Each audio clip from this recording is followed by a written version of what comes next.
এই পৃথিবীতে আমাদের প্রতি আল্লাহ তাআলার যত নেয়ামত আছে তার মধ্যে অন্যতম শ্রেষ্ঠ একটি নেয়ামত হলো নেক সন্তানের নেয়ামত। যে সমস্ত বাবা মাকে আল্লাহ তাআলা নিঃসন্তান রেখেছেন, সন্তানহীনতার কষ্ট এবং পরীক্ষা কত কঠিন সেটি তারাই সবচেয়ে ভালো বলতে পারবেন।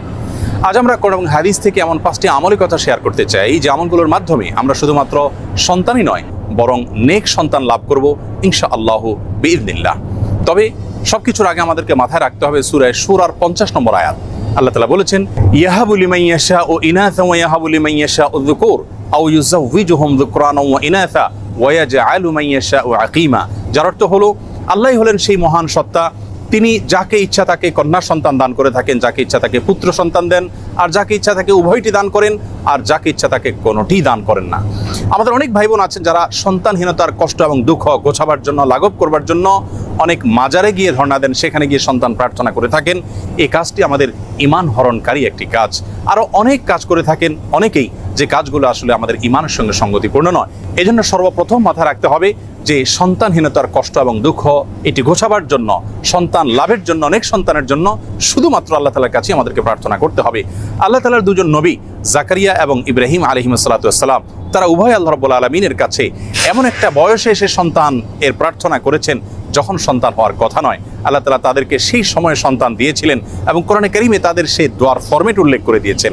আমরা যদি সেই ফরম্যাটের দোয়া আল্লাহ তাআলার কাছে অনবরত পেশ করতে থাকি, নিবেদন করতে থাকি, ইনশাআল্লাহ সন্তানহীনতার কষ্ট এবং দুঃখ আমাদেরও দূর হবে এবং নেক সন্তান আমরা লাভ করতে পারবো ইনশাআল্লাহ বিইذনিল্লাহ। সন্তান লাভের জন্য জাকারিয়া আলাইহিস সালামের দুটি দোয়া কোরআনে কারীমে উল্লেখ হয়েছে। তার একটি বর্ণিত হয়েছে সূরা আলে ইমরানের 38 নম্বর আয়াতে, আর অপরটি বর্ণিত হয়েছে সূরা আম্বিয়ার 89 নম্বর আয়াতে। আলে ইমরানের আয়াতে আল্লাহ নবী জাকারিয়া আলাইহিস সালামের যে দোয়া আল্লাহ তাআলা উল্লেখ করেছেন সেটি ছিল এই, রব্বি হাবলি মিন লাদুনকা যুররিয়াতান তাইয়্যিবা ইন্নাকা সামিউদ দুআ। যার অর্থ হলো, হে আমার রব, হে আমার প্রতিপালক, আপনি আপনার তরফ থেকে আমাকে নেক এবং সুসন্তান দান করুন, আপনি দোয়া শ্রবণকারী।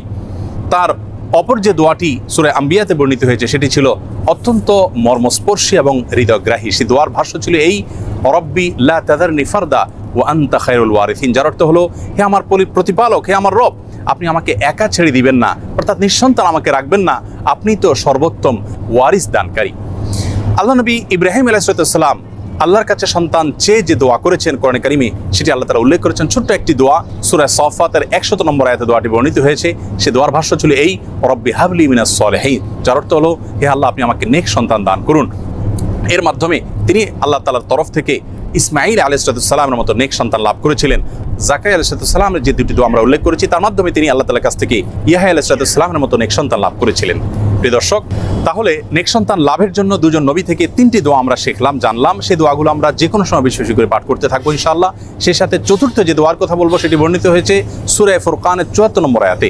আল্লাহ রাব্বুল আলামিন সেখানে দোয়ার যে ভাষ্য আমাদেরকে নিজে শিক্ষা দিয়েছেন সেটি হলো, রব্বানা হাব লানা মিন আজওয়াজিনা ওয়া যুররিয়াতিনা কুররাতা আয়ুন ওয়াজআলনা লিল মুত্তাকিনা ইমামা। যার অর্থ হলো, হে আমাদের প্রতিপালক, আপনি আপনার তরফ থেকে আমাদেরকে এমন জীবনসঙ্গী এবং এমন সন্তান দান করুন যে সন্তান আমাদের চক্ষুকে জড়িয়ে দিবে, অর্থাৎ সার্বিকভাবে পারফেক্টনেসের মাধ্যমে তাদের দিকে তাকালে আমাদের নয়ন জোড়াবে, এবং আমাদের সকলকে আপনি মুত্তাকিদের এবং নেককারদের ইমামে পরিণত করে দিন।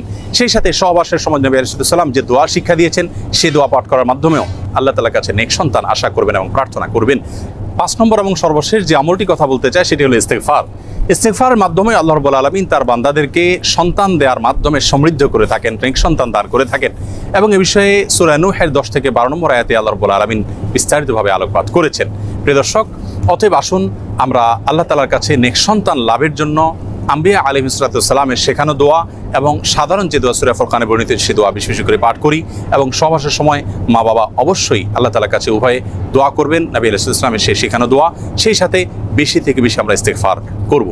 এর পাশাপাশি সন্তান না হওয়ার পেছনে বৈজ্ঞানিক যে সমস্ত কারণ আছে সে সমস্ত কারণগুলো আমরা উদ্ঘাটন করে সেগুলো থেকে যথাসম্ভব বেঁচে থাকার চেষ্টা করব এবং সুন্নাহ সম্মত লাইফস্টাইলকে আমরা অনুসরণ করব। আল্লাহ তাআলা আমাদের সকলকে নেক সন্তানের এই মস্তবায়নে আমত লাভ করে ধন্য হওয়ার তৌফিক নসিব করুন।